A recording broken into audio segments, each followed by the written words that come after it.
If you click and hold this button, you will see several alternatives for primitive shape tools. First is the rectangle tool. We can create rectangle with the rectangle tool. But before we do anything, let us first make sure that the fill and stroke color is set to default, which is black and white. To do that quickly, simply click this small button or use the keyboard shortcut D. Okay, now with rectangle tool, you can create rectangle simply by click and drag in the artboard. The rounded rectangle tool is used to create rounded corner rectangle. To do this, simply select the tool by clicking on the button and click drag in the viewport. Now while we still hold the mouse, we're not releasing it yet.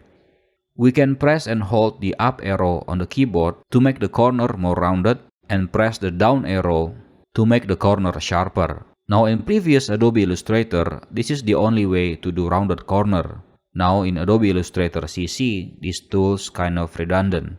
Why? Because now shapes created by either of these tools can be edited on the fly to change their corner. You see these small dots near each corner. You can simply use these to change the corner radius. So even you create an ordinary rectangle, you can always change it to rounded corner later. If you want to create a perfect square, meaning the width and the height are the same value, you can use the Shift button while hold and dragging the tool. Okay, another useful keyboard shortcut is to use Alt key while dragging. This will make the first mouse click that you make considered as the center of the rectangle. When creating the rectangle, holding Shift and Alt together will make the rectangle a perfect square and also make the center of it at the position of your original mouse click. So you can use the combination of Shift and Alt together depending on your needs.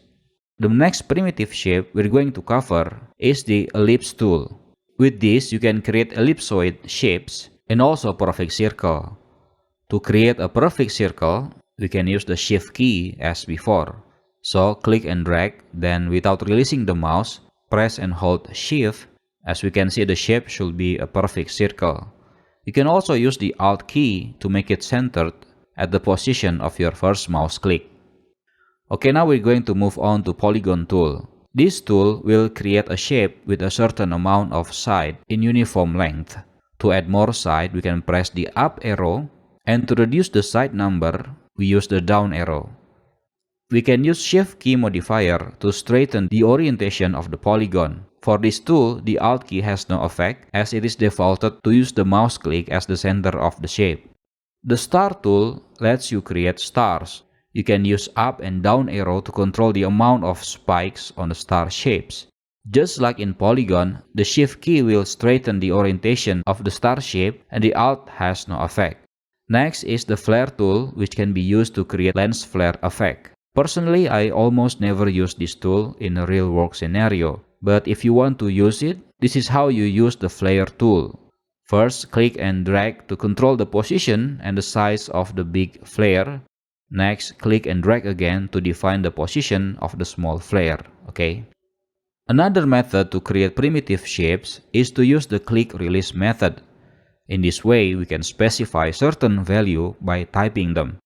So let's say I want to create a square of 100 by 100 pixels. First, we click on the rectangle tool and simply click and release. Notice we get this type in field for the width and the height. Click in here and type 100, then press Tab key in the keyboard and type 100. Now, if you want to go back to previous field, you can press Shift and Tab. Press Enter and now we have a square of 100 by 100 pixels. We can do this also for the other primitive tools, okay? Now using this method, as we notice, we'll make the location where we clicked as the left top corner of the object, not the center. If we want to make the location of the mouse click as the center of the object, we can press and hold Alt key first, then click and release. Notice after we type in the value and press Enter or hit OK, the object is centered in the mouse click location.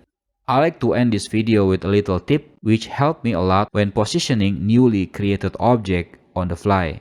Now this technique can be used for every primitive shapes, But I found this super helpful when I need to create and position circle shapes. So let's try this with a circle. Go to Ellipse tool or L for shortcut and create an ellipse. Without releasing the mouse button, press and hold Shift to make the ellipse become a perfect circle. Now while doing this, press and hold spacebar also. By doing this, we can move around the circle to any position that we like. Release the spacebar and we can continue our circle creation again.